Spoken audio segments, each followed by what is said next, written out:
Hello and welcome back to the Legal Cheek podcast. My name is Julia Szaniszlo and I'm joined once again by my fellow writer, Ryan Scott. Hi, Ryan. Hi, everybody. Hello, hello. Today we bring you another fascinating installment of the Practice Area Deep Dive series, where we will today be taking a look at the world of employment law. What does it mean to be an employment lawyer? What kinds of work can you expect to get up to in this area? And what changes are affecting the practice? All questions that shall be answered today. I'll be giving a brief overview of the changes expected to come into force over the next few years as part of the Employment Rights Act.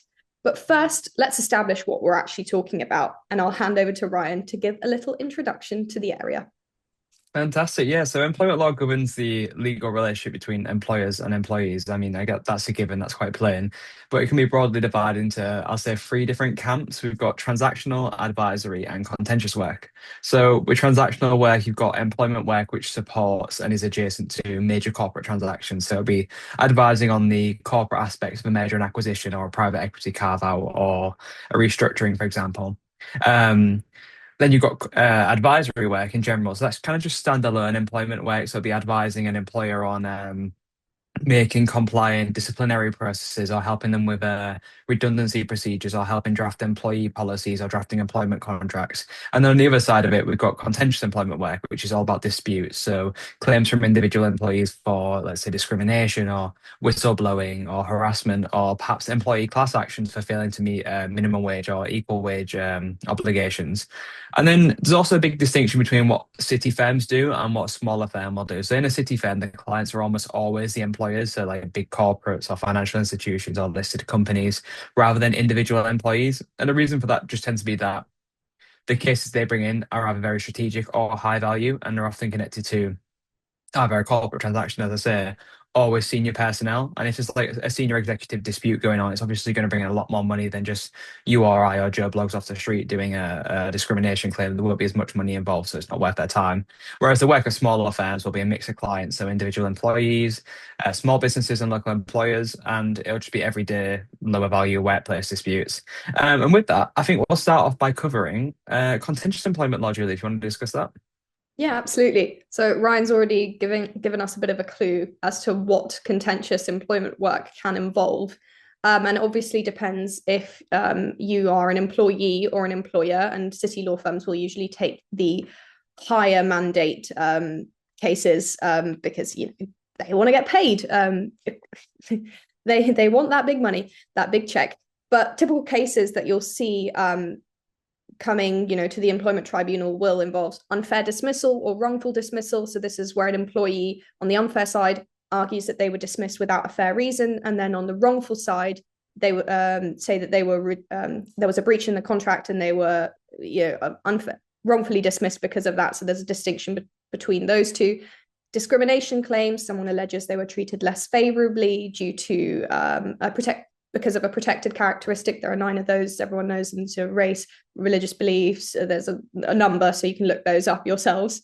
Whistleblowing claims. So this is when see these in the press, often in big institutional cases where an employee will report some form of wrongdoing, such as illegal activity, fraud, so serious misconduct, and then will suffer retaliation as a result. So you can bring forward claims of that nature. Then we've got harassment and bullying. This is fairly self-explanatory. Or breach of contract claims, which can be disputes over confidentiality obligations if you're working with sensitive information, and you as an employee maybe yap, for lack of a better word, to your new employer, then your old employer may bring a claim against you. Notice periods, so how much time you have to work after giving in a notice. Restrictive covenants such as non-compete clauses. So are you allowed to go and work for a competitor after you've left a job? Oftentimes there'll be clauses in your contract which say no, you can't, and disputes can arise because of these. There are also different sort of levels of disputes in terms of how much compensation you can get. So with big senior executives, this is often work that is done by city law firms because it involves much more money. Senior execs in the C-suite are often paid through a combination of salary, obviously bonuses, and share incentives. So because these pay packages are so complicated, they can lead to complicated disagreements as to, for instance, whether or not the bonus was actually truly discretionary, i.e., whether the bonus should have been paid, whether there are performance conditions that it might have had attached to it, i.e., did you bring in a certain amount of business? Did you meet the conditions for that bonus? That can be argued about endlessly. Whether or not disputes over share options or sort of long-term plans, long-term incentive plans, and sort of the performance conditions linked to these, and more general remuneration. These disputes often involve much larger sums of money, very complex contractual terms, and sometimes can be heard not in the employment tribunals, which is where lots of the previous sort of not more basic, but sort of more common claims are heard. So those are heard in the employment tribunal. These more commercial, complex, contractual matters are heard in the civil courts often. You also have disputes surrounding a good leaver versus a bad leaver, which is what it says on the tin. If you have a key employee, they may have a clause in their contract which determines what happens to these bonuses or share awards when they leave a company on good terms. Maybe they were made redundant, maybe on good terms in terms of their relationship, maybe they suffered an illness, etc. Do they return certain financial benefits? And if they're a bad leaver, for instance, there was an issue with misconduct, legal activity or behavior, then they may lose all of these benefits or bonuses. So disputes can arise as to which category someone falls into. Then you also have, there is so much, and I think I realize that you could really go on endlessly here. There are also cases where employers might seek court injunctions. So an injunction is a court order, as you remember from our previous episode, which requires a person or company to do something or stops them from doing something. So they may seek a court injunction to prevent employees from joining a competitor, as we've said, soliciting that employer's clients, when they've already left, or taking confidential information. And this often happens where entire teams move between companies. And as Ryan will mention when we talk about mergers and sort of the blend between corporate and employment work, when big companies are merging, particularly in sectors like finance, tech, or professional services, entire teams move across, or it may be, as you see in the legal world, one law firm will lose an entire team of lawyers to another law firm, and that will raise a number of different employment implications. Then there's typical misconduct allegations, but that's also fairly self-explanatory because they can also be criminal. So that's sort of outside just the remit of employment law. You've got fraud, financial wrongdoing, then harassment, inappropriate behavior, breaches of company policies, so internal policies. And these often lead to internal investigations teams. And obviously lots of the parties will try and resolve all of these matters through settlement rather than formal litigation, as relationships and reputations are on the line. So it's much better to keep these sorts of things private. I've alluded to it already, but lots of these grievances and disputes, the unfair dismissal ones, etc., the ones that are specifically related to employment law, heard in the employment tribunal, they can then be appealed in the employment appeals tribunal, employment appeal tribunal. But as I've also mentioned, these more complex commercial contractual matters may also be heard in the civil courts, particularly maybe even in the High Court. After that whistle-stop tour, Ryan, do you want to take us through transactional and advisory work? Yeah, so I touched on this a bit earlier. It's a lot of what employment lawyers will do in this context is corporate support, right? So they'll advise on the employment-related aspects of a deal. So they'll work with the corporate teams on M&A transactions or private equity deals or restructurings. And their key role is to kind of advise what employment-related liabilities a buyer might have to expect in an acquisition. Because when a company buys out another company, they're not just taking on their, say, buildings or machinery or other assets, it's also acquiring its employees and all kind of the contracts that come under that. So one of the key issues employment lawyers will look at is called 2P. It stands for the Transfer of Undertakings Protection Regulations, Protection of Employment Regulations, I believe. And essentially, 2P is the acronym people call it. It just basically means that the target's employees will transfer to the buyer upon sale. So, say like Tesco took over Asda, if that was ever to happen, Tesco would take over all of Asda's employees, all of Asda's existing employment contracts would transfer over to Tesco. So all the however much that they're getting paid, however much what salary they're receiving and bonuses, they'll now get at Tesco's instead. So yeah, as a consequence, the buyer will acquire the workforce, they'll pay each of the salaries and the benefits they got pre-acquisition, and also inherit any ongoing employment disputes. So employment lawyers need to advise them whether A, 2P applies, because there's a way to structure a transaction so it doesn't apply. What liabilities might transfer to the buyer, and basically whether there's kind of how this is going to affect the transaction. So maybe they want to walk away from it now, or maybe they want to value the transaction a bit lower. Maybe you don't want to be taking on 1 million employees when you've already got enough of your own, et cetera, et cetera. Another issue they'll look out for, or they'll do at length, is workforce due diligence. So they've got to investigate the target company to identify the potential risks before completing the deal. So one of those risks will be, well, they'll review employment contracts of the employees generally, and then also senior executives, because there might be some more specialized clauses in there, I guess.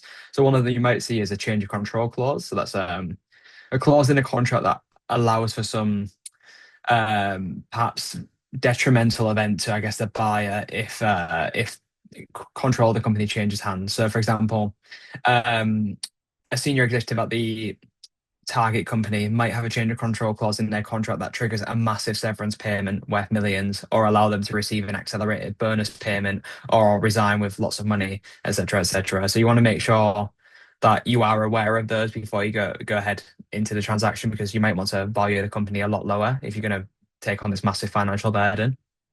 Another one as well is notice periods of senior executives. So, say the buyer wants to come in and replace the management team of this target company. The target company's been underperforming, but they see potential to rejig the company, make some money out of it. They might want to replace management there. If management has, say, like an 18-month notice period, the issue is that they're either going to have to wait 18 months after the acquisition to boot them out, or they'll have to do a pile-on, which is a payment in lieu of notice. So they'll have to pay them 18 months worth of salary. You and I, 18 months worth of salary isn't that much to a big company. Like, we'll say what the average person in the UK gets 30 grand, 18 months will be like, what, 45 grand? Whereas if you're a senior executive and you're getting paid millions, that then becomes a very, very burdensome financial obligation that you've got to factor into the price of the deal. Um, Another thing is restricted covenants. So you want to make sure that restricted covenants for key employees are enforceable. So as Julia mentioned earlier, restricted covenants can do things like prevent key figures from joining competitors, or soliciting clients for it before they leave, or also taking their colleagues with them. So like big team moves. You might want to check that once the merger happens, people from the target company can't just leave and go to a competitor immediately, because it might be that the value of that business is found within the talent at this business and the teams that are there. So if they're moving as soon as you've bought them, then it obviously massively decreases the valuation of what you got, and you probably lose money on it. Another thing is bonus entitlement. So current contracts might entitle them to massive bonuses if key metrics are met. You want to be able to kind of make provisions for that. And also golden parachute provisions, they're called. It's when a senior executive has a term in their contract that means if they're dismissed as a result of an acquisition, then they can get some really, really generous compensation because of it. Another thing they'll do in due diligence is identify any litigation risk. So they'll have a look and think about whether there's any outstanding or potential employment-related litigation that might come forth. So as Julia says, anything to do with discrimination or harassment at work. Another thing will be reviewing the target company's pension arrangements. So you'll see at some firms, it's not just employment, it'll be like employment benefits, incentives, tax, and pensions. Like, they'll group them together. So that team might have a look at the pension arrangements and make sure that the target company's pension scheme is topped up to date, and that they're not basically acquiring a massive liability and have to pay lots of money into that pension pot, which I've heard is a massive liability that they can have to deal with sometimes. And as I said there, it's not just employment. Sometimes they deal with things a bit more than that. So incentives and benefits teams might be included in this. So one thing you might be expected to do is incentivize some of the key figures at the target company to be able to stay with you long term. One way to kind of incentivize their interest to align with your own is to design remuneration structures like share schemes or bonus plans. And basically, what that would do is say that the management, that some senior figure at the target company, they'll get what, £100,000 bonus if they meet sales of like £1 million. Why is that good for you both? Well, it means that the key figure is incentivized for themselves to generate £1 million worth of sales for the company because they get a bonus out of it. But it also means that they are actually working for your company and doing good, and that their interests are aligned with yours rather than trying to, I don't know, go somewhere else where the grass is greener and get more money. And then finally, also, they'll deal with things like post-deal integration and restructuring. So if two companies are merging, there's going to be an issue in that there's now two management teams, there's two back office functions, like there might be two HRs, there's duplicated roles. Employment lawyers will need to advise on kind of fair and proper redundancy processes because you're not going to need all of those lawyers. And if you don't do it correctly, then you'll receive a lot of claims for incorrect redundancy procedures followed.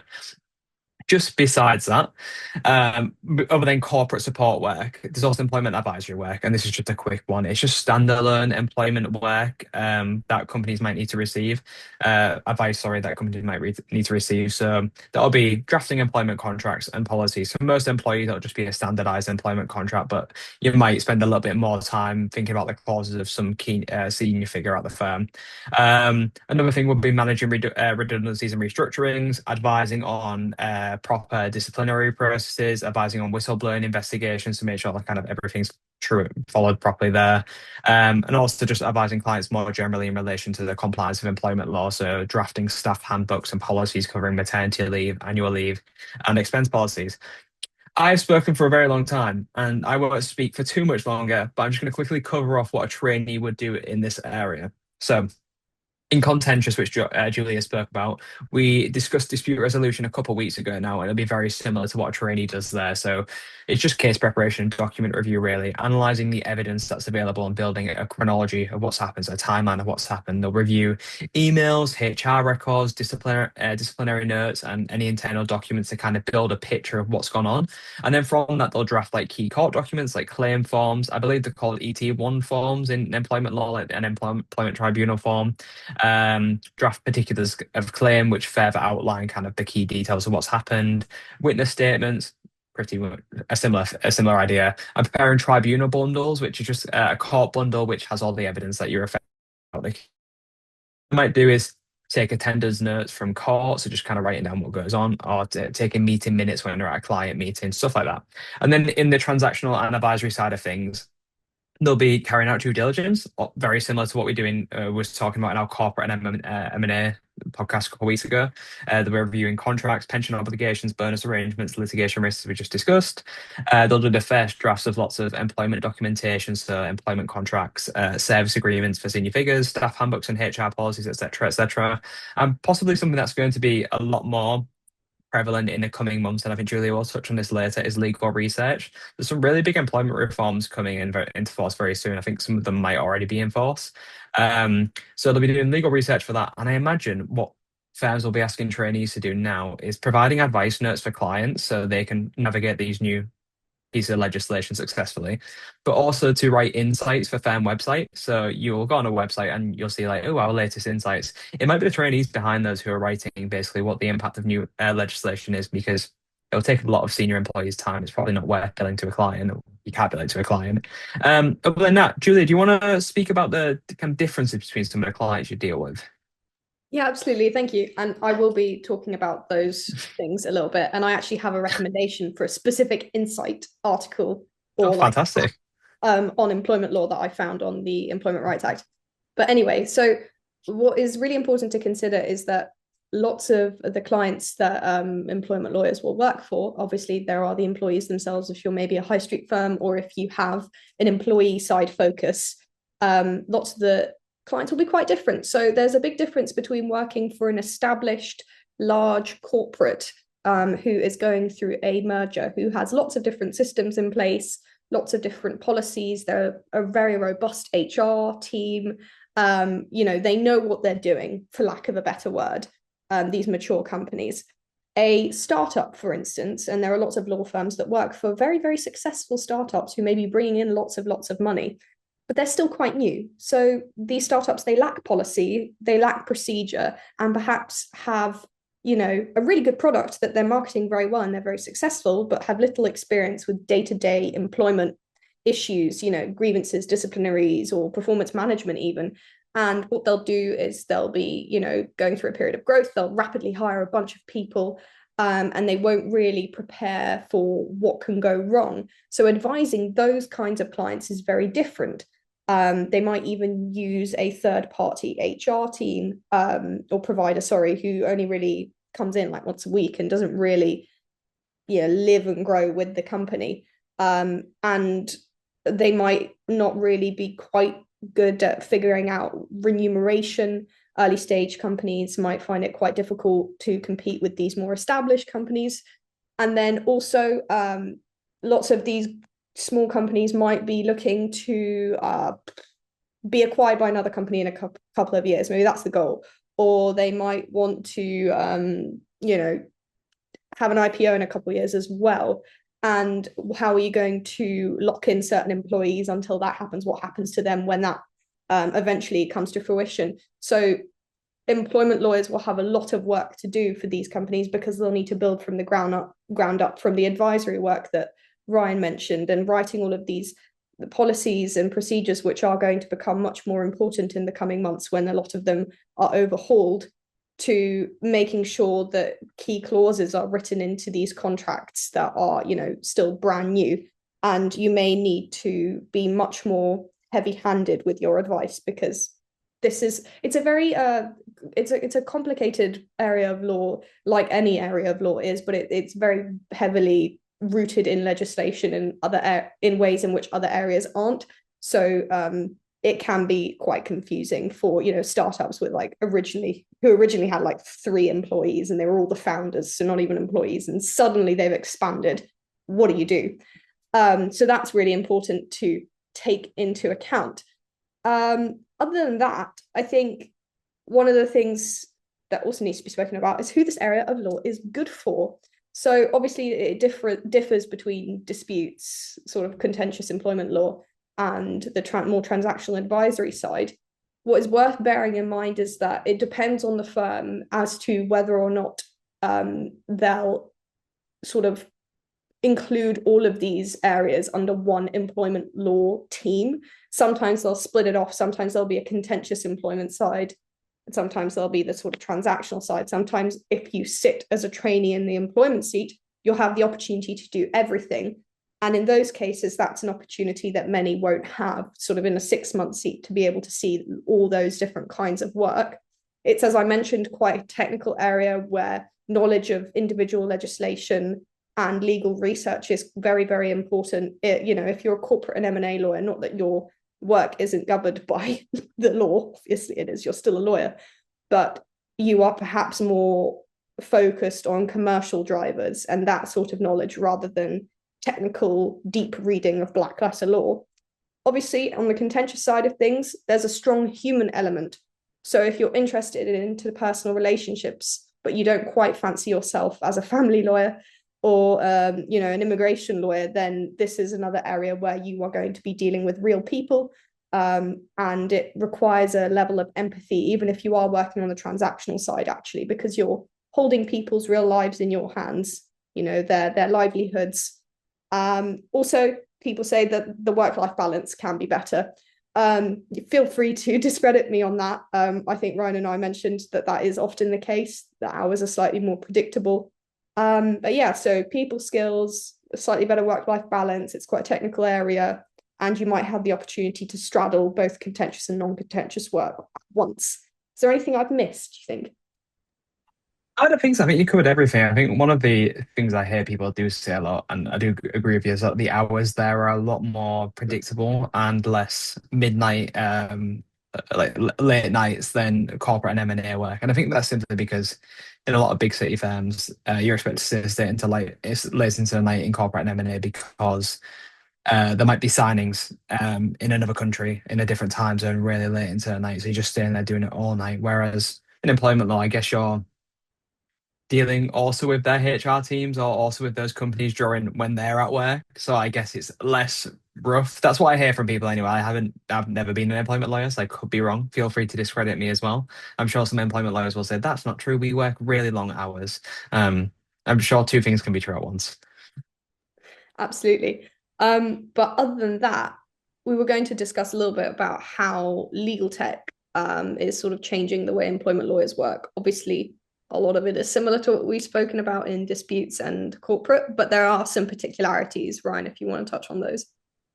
Yeah, I mean, it is very similar to what we've spoken about before, so I'll just quickly whiz it off. First of all, like simplifying investigation. So AI can help you accurately identify any relevant documents to kind of an investigation into an employee. It just reduces kind of like the time and cost you have to spend doing this type of work. Another thing could be litigation prediction technology. It has the potential to determine maybe the success of bringing a claim to an employment tribunal, whether or not it's worth pursuing or settling beforehand. Also, the automation of procedural work, so just drafting court forms really quickly without you having to spend much time doing it. AI-assisted legal research, just as we talked about before, there's a lot of new employment reforms coming in, so AI has potential to kind of simplify the amount, the research you're doing there and lessen the amount of time you got to spend. And also some more advanced case management systems. So I think we've mentioned this before, but a case management system is just kind of the system you use to well, manage your cases. And AI is making it more advanced that you can filter for keywords. I know one thing I have trouble with is saving my files with just like names I can never remember. These more advanced case management systems, when I've been using them, you can just type in keywords and it'll flog up every single thing that relates to it. You'd have to remember the file name exactly. So that's how legal technology is impacting employment. However, I just want to talk about how technology in general has had more of an impact on employment law because we're seeing a lot of changing working patterns post-COVID due to, well, guess I was going to say the advent of technology. Technology's been around for a very long time, but improvements in technology, let's say, and it becoming just more integrated into the work we do every day. So first of all, and most notably, is obviously hybrid and remote working. Me and Julia both work remotely. All employers nowadays have to consider an employee's request to work flexibly. They can't just not consider it. I don't know if they have to give reasons why or anything like that, but they do have to consider it. It wasn't the case before. Another thing is cross-border employment. So an employee might work remotely from another country, and that raises questions about residency, immigration status, and also which country's employment law applies.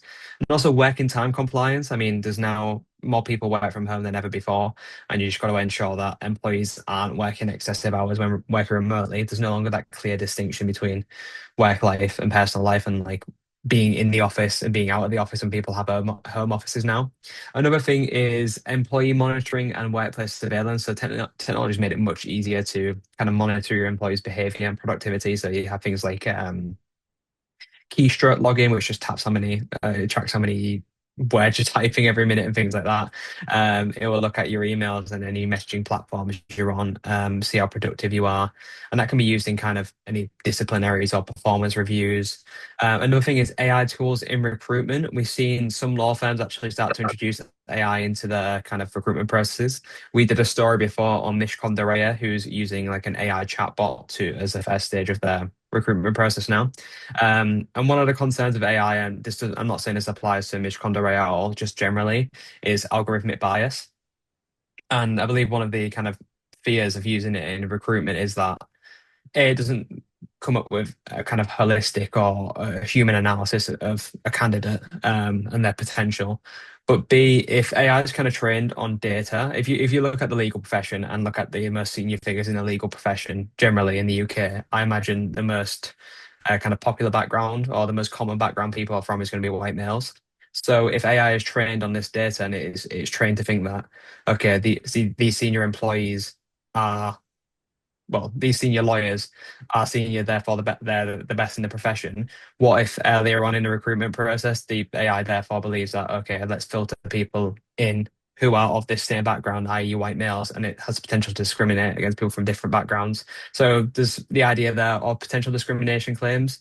Another thing is the gig economy. So apps like Uber and Deliveroo and Just Eat, things like that, they all have kind of drivers that work for them. And they were once classified as independent contractors case now. An independent contractor is slightly different from an employee. They have different rights. Employers have different obligations towards them, and that's produced a lot of litigation in the past couple of years relating to their classification as employees or not employees and the rights they have with them. So, for example, holiday allowance and paternity, maternity leave, etc. And lastly, something Julia brought up earlier actually is well, before the call, not on the call, is AI assisted employment grievances. So, I mean, if you want to cover that one, Julia. Yeah, sure. The on the Uber point, the sort of contractual workers point, there's a really Mm. interesting journal article that someone wrote for us a few years ago now, that I recommend reading on this if you just search it in the employment law section. It's a really good breakdown. I can't remember the author's name, but he reached out recently, asking to write an update article. I was like, yeah, absolutely. But with reference to AI, in terms of AI-driven grievances, essentially, if you think about it, writing a grievance letter is quite a burden on an employee. If they have a grievance and they want to bring it forward before the tribunal, then it's a lot of effort. And what AI can do is essentially draft that very, very quickly, that 20-page grievance letter, and send it off. And I was speaking to an employment lawyer who said that this is really there's been an uptick in these sorts of cases because it's just simply a volume gain. But if you sort of covered off the legal tech side of things, I was going to round us off with a little bit of an explanation of the Employment Rights Act, which is the big cheese of developments in employment law. Yeah, I'm done. Whilst you were speaking, I did just actually Google. The author, I believe, was Joshua Maslin, who's Yes. who for Deliveroo. Yeah, yeah, yeah. It looks quite an interesting article. Maybe we should plug with journals more. Some of these are really interesting. Yeah. Shout out right for the journal section. I'm always blown away by how many really amazing submissions that we get. People are very impressive and very intelligent. But so the Employment Rights Act, now Act, as of December 18th, was the bill previously.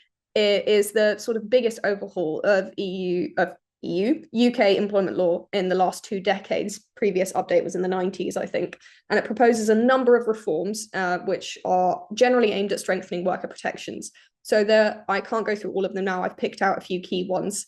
And I have a recommendation. So for something which really breaks this down very, very well, Freshfields did a sort of full legislative, not full, but sort of partial legislative analysis commentary type document on this. It's called Employment Rights Act 2025, What's Changing When and Why Does It Matter? You can find it on their website, and I found it really useful and helpful. It breaks down almost all of the changes that are being made, has a little bit of commentary on them, and then when they're coming into when they're being implemented and when they're going to be sort of consulted on.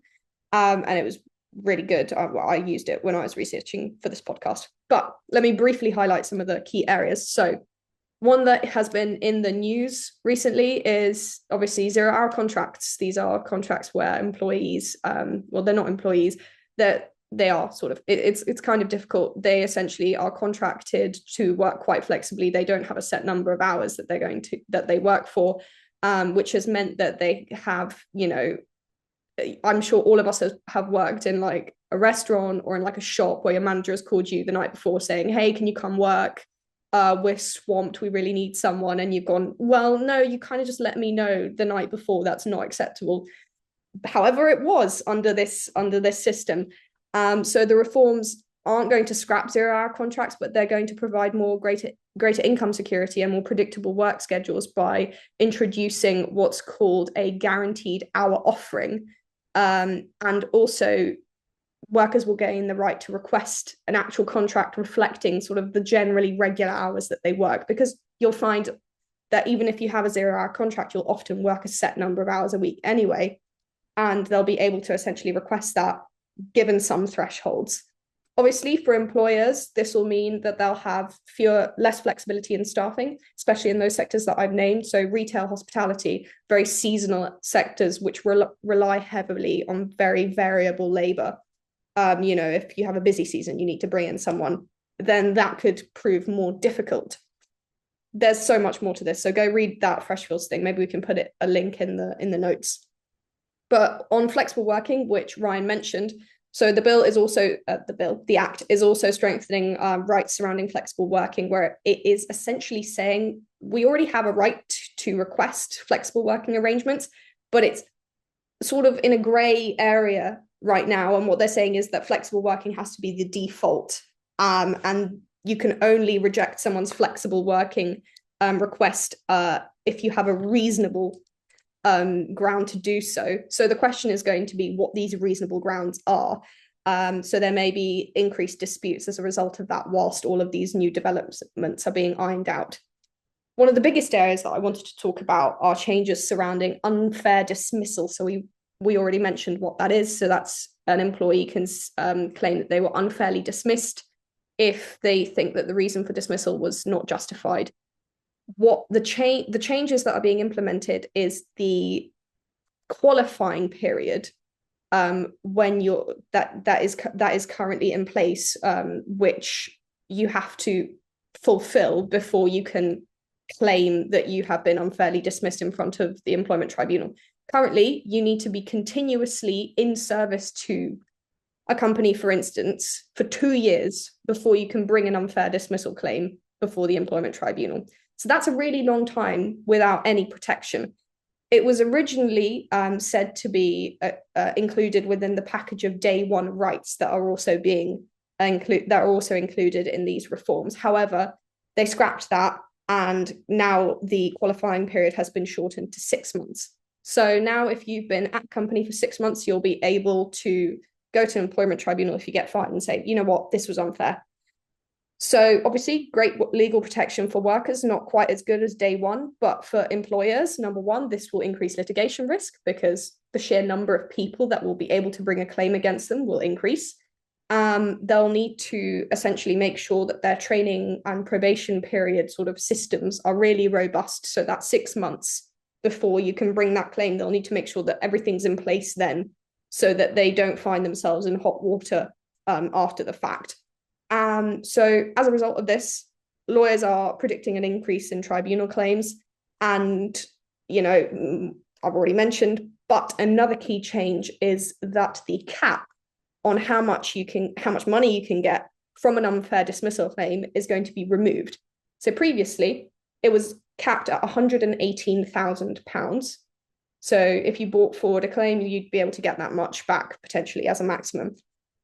That's been removed, and this is expected to drive a higher volume of claims from more high-earning employees who before may have thought that they were unfairly dismissed, but looked at this cap and thought, I earn a lot more than that. There's no point in me bringing a claim because, you know, the money's not worth it, especially given the costs. But now they'll be able to the sort of increase. The cap is off, so you could be remunerated an insane amount of money. Obviously, how this will work in practice is another matter. Day one rights. There are so many things. Please go and look at the Freshfields document. It's very, very helpful. So further day one rights will be expanded upon, so meaning more protections will apply from the very beginning of your employment rather than having to wait for a probation period. These will include paternity leave, parental leave, and bereavement leave. These will be added to the ones that are already the case. For employers, this will obviously mean that they'll just need to make sure that they have accounted for this in all of their internal documentation. A lot of what all of these changes just mean that companies will have to reevaluate how they write all their contracts, how they write all their internal policies, and how they, you know, communicate with their employees. It's just going to be a big administrative burden at the very least before anything else can be considered. It's a matter of updating things, and that takes a lot of work. Finally, oh God, is another change, which is related to protection from harassment. So currently, employers have a duty to obviously already prevent harassment in the workplace. However, they will now have to take all reasonable steps to prevent harassment. And essentially, that's just increasing the duty to do so. This will mean that employers will need to perhaps introduce more formal measures, such as they might need to carry out some more assessments, publish these plans and policies, take further steps regarding the reporting systems that are already in place with regards to sexual harassment, and how they handle complaints. So it will just require an update of all of these policies. And finally, whenever you bring a claim to the tribunal, before the tribunal, sorry, you need to do so within 3 months of the relevant date normally. So that means that once that 3 months has passed, it's sort of old news. And they've extended that to 6 months for a number of different grievances. I think one of them they didn't, I can't remember quite which one, so I'm not going to say. And this essentially means that employees, if they have a grievance, will have a little bit of time to sit on things, maybe consult someone, think about it before they need to then actually bring the claim before the tribunal, rather than being rushed into it. And obviously, this will just increase volumes of claims. I think that's pretty much a a guarantee. This is a huge, as you can see, the scope of this reform change is absolutely massive, and there are so many things that I didn't mention, from trade union changes to fire and rehire policies. And what organizations and employers and charities even are having to do is review everything: employment contracts, policies, dismissal procedures, and they're having to prepare for this new legal framework, with the changes sort of being staggered throughout 2026 and 2027. And that's creating a huge amount of work for law firms. Loads of insight pages, as Ryan has mentioned, are being written about this. Any firm with an employment practice has done a huge what's happening next, and has been tracking all the different changes that have sort of been thrown out the window or reintroduced and whatnot. And a key thing to remember when it comes to things like tax and employment, organizations tend to know what's coming. So you have a little bit of time to prepare for this sort of thing. But the reason for that is because all of these things take so long to implement that you need that time to make sure that all the right bits and bobs are in place, for you to effectively navigate this legal framework. And so, yeah, lawyers are going to have a lot of work to do. Ryan, how was that? That was quite babbly, wasn't it? I don't think so. I mean, there is so much to cover in terms of the employment rights bill, and I think that's why employment is such an exciting area to work in now. I think, well, as I said earlier, some firms don't actually split up their transactional and like contentious seats in employment, that you might get to work together. So if you work in employment as a trainee, you might get to experience both sides of the coin, and that should be exciting. The hours are more relaxed. There's a strong human element to the work, and yeah, there's a massive overhaul of employment legislation going on right now. So you'll have to learn a lot going into it. It's not going to be as, I don't know, cut and dry as before. There's a lot of like new learning to it. It's a very dynamic area. So I think it's an exciting place to consider doing a seat during your training contract, or something to think about. But other than that, that's all from me. Yeah, it's all from me. See you all next time. Bye bye. Bye everyone.